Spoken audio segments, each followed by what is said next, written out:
Hey everyone, just wanted to do a quick video talking about how to take the derivative of a quotient.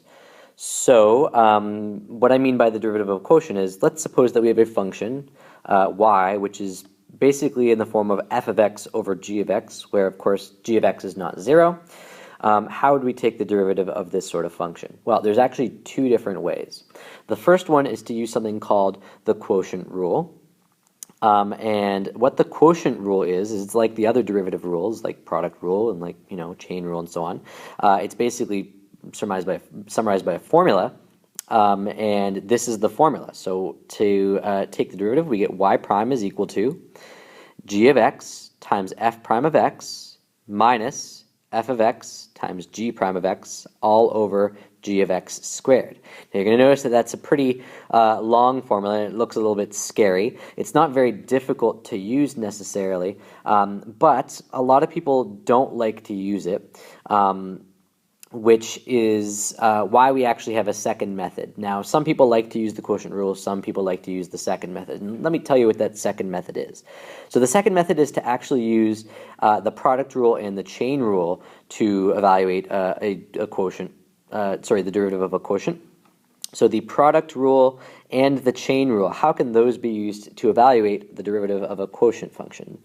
Well, one thing you need to do is you need to recognize that if I have a function y equals f over g, then I can actually rewrite that. I can write that as y equals f of x times g of x to the power of negative 1. So I take the g of x, which was in the denominator, I put that to the power of negative 1, and now it's in my numerator.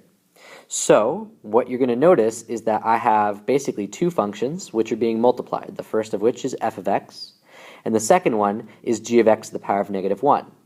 Now I need you to notice that g of x to the power of negative 1 is technically a composite function, right? It's almost like I have the function x to the power of negative 1 and I've replaced x with g of x. Well, that's a composite function. So because I'm multiplying two functions, and one of those functions is a composite function, I can actually apply the product and the chain rule to this in order to take the derivative. So we're actually going to do both. So let's take a look at an example. So let's start with this example. If y equals negative 2x over 4x squared plus 3, we want to find y prime. Now you notice I've split the page in two, and the reason why is because I'm going to use the two different methods here. So the first method is going to be to use the quotient rule. So let's actually write out the quotient rule on this page so that we can apply it. So we have y prime equals g times f prime minus f times g prime all over g squared. Okay, so remember that g is the denominator of the function and f is the numerator. So to apply the derivative rules, I take my denominator, g of x, I multiply it by the derivative of my numerator, f of x, so the derivative of negative 2x, well that's just negative 2. Okay, then I subtract f of x, which is negative 2x, and I multiply that by g prime of x. Well, g of x is 4x squared plus 3. I can take the derivative of that fairly easily, right? That's 8x. And then I divide all that by g of x squared. So g of x, again, is 4x squared plus 3. Well, if I square that, I get 4x squared plus 3 all squared. Now, we could just leave the derivative like this. We could just leave it, right? Not necessarily simplify. In fact, a lot of times when you're doing quotient rule, you just apply the formula, and then that's it. You just kind of leave it. Because a lot of times we're taking the derivative in order to use it. But I'm actually going to simplify it in this case. So this is how you would simplify it. So I want you to notice that we have, up top, we have 4x squared plus 3 times negative 2. Well, I can distribute that negative 2 in. And we get negative 8x squared minus 6. And then I also have minus negative 2x times negative 8x. Well, I have minus negative 2x, well that's plus 2x, times 8x, well that's plus 16x squared. And that is all over our 4x squared plus 3 all squared. Okay, in the numerator, notice that I have minus 8x squared and plus 16x squared. Well, that's going to give me 8x squared. I have the minus 6, so 8x squared minus 6 over 4x squared plus 3 all squared. And that is pretty much as simplified as that's going to get, so we're just going to leave it there. So that's how to do this using the quotient rule. What if I want to use the product rule and the chain rule? Well, the first thing I want to do is I want to take my function y and I need to rewrite it as a product of two functions. So my numerator is negative 2x. My denominator is 4x squared plus 3. So I write negative 2x times 4x squared plus 3 to the power of negative 1. So I'm basically bringing my denominator up to the top and giving it a negative exponent.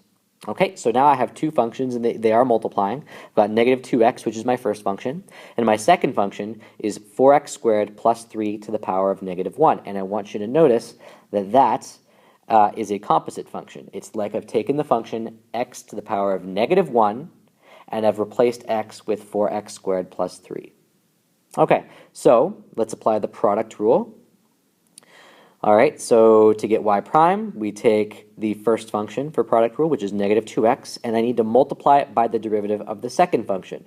Well, the second function is a composite function, so in order to take the derivative of it, we have to apply chain rule. So, to apply chain rule, again, I'm treating 4x squared plus 3 to the power of negative 1. I'm treating the inside function just as x for now, and my outside function is just x to the power of negative 1. So I bring the negative 1 down. I get negative 4x squared plus 3. I reduce the exponent by 1, so that gives me to the power of negative 2. That's the derivative of my outside function. And I need to multiply that by the derivative of my inside function. And the inside function, again, is 4x squared plus 3. Well, the derivative of that is just 8x. Okay, so this is the first part of my product rule. Remember, there's this whole second part to product rule. So we're going to be adding the second function, which is 4x squared plus 3 to the power of negative 1, times the derivative of my first function. And my first function is negative 2x. Well, its derivative is just negative 2. Okay, so again, at this point, oftentimes we would just kind of leave it like this. We wouldn't necessarily bother to simplify it, especially if we're just using it to find a specific thing. But I am going to simplify this one, and one of the reasons why I'm going to do it is, well, one, I want to show you how you would do it, and the second thing is I actually want to show you that we're going to get the same thing as when we did the quotient rule on the left there. So let's simplify this a little bit. So I want you to look at the first kind of term of our product rule. We've got negative 2x, I've got like a factor of negative 1, and I've got a factor of 8x. Now the 4x squared plus 3 to the power of negative 2, I've got that negative exponent. I know that's going to go in the bottom of a fraction, right, in my denominator. But the negative 2x, the factor of negative 1, and the 8x will multiply and will give me my numerator. So negative 2x times negative 1 times 8x, well, that's 16x squared. 4x squared plus 3 to the power of negative 2, well, I put that in denominator and give it a positive exponent. Okay, so that deals with the first kind of portion of my product rule. The second portion, okay, well, I've got a factor of negative 2, so that's going to go up top. And I've got 4x squared plus 3 to the power of negative 1. Well, that negative power is going to bring it to the bottom, so I get 4x squared plus 3. Okay, so you're going to notice that at this point I'm adding two fractions. It would be nice if I had a common denominator. So why don't I multiply to get a common denominator? And that means I'm going to be multiplying by 4x squared plus 3 over itself. Okay, so multiplying that out, so we get 16x squared over 4x squared plus 3 all squared plus, so negative 2 times 4x squared, well, that's negative 8x squared. Negative 2 times positive 3 is negative 6, and that is over my common denominator of 4x squared plus 3 all squared. Now I can bring these two fractions together. 16x squared plus negative 8x squared, well, that's just 8x squared. I've got my minus 6, and that's over my common denominator of 4x squared plus 3 all squared. So I want you to notice that this is exactly the same thing as what we got when we did the quotient rule. So they do give you the same results.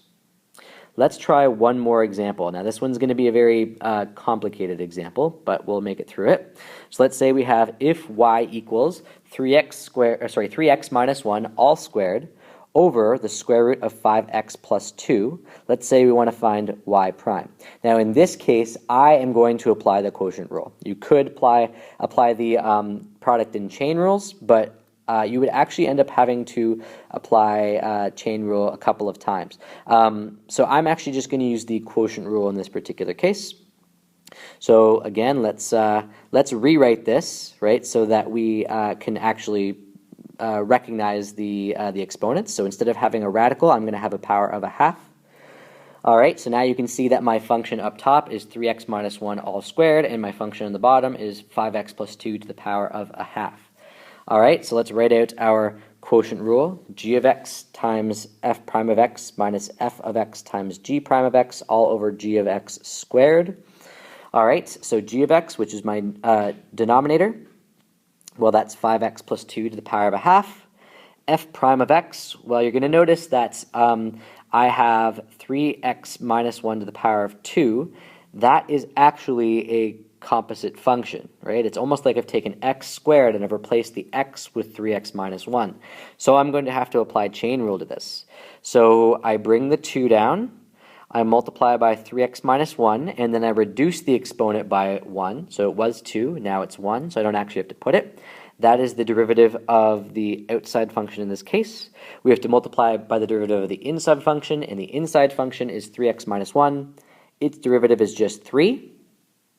Okay, so that's the first kind of part of my quotient rule. But now we have to subtract f of x. Well, f of x is just the top of my function, 3x minus 1 all squared.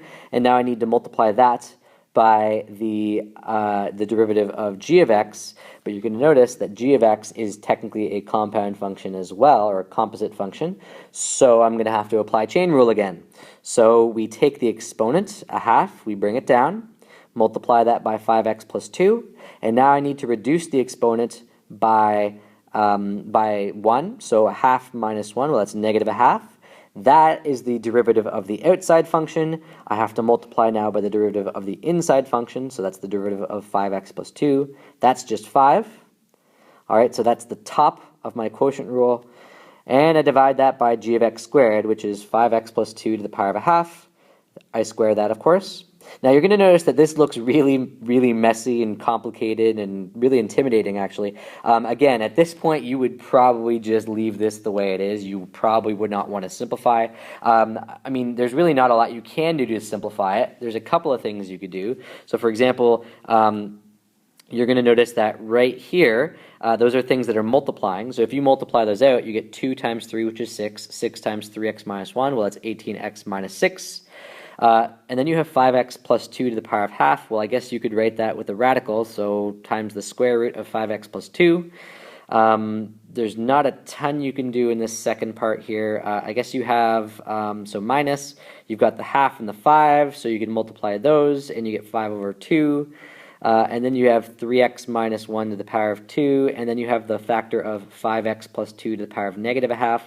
I mean, you could write that on the bottom of a denominator and then take the square root, but I mean, again, it's not really helping. It's not simplifying anything, really. So you can just kind of leave it like this.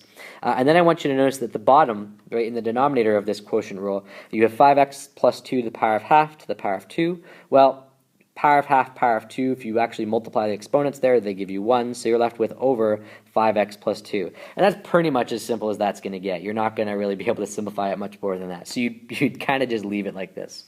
Okay, so I hope that this has helped you, especially since I know that a lot of you were not at school today. So I just wanted to make sure that you had something to refer to so you could actually try the homework.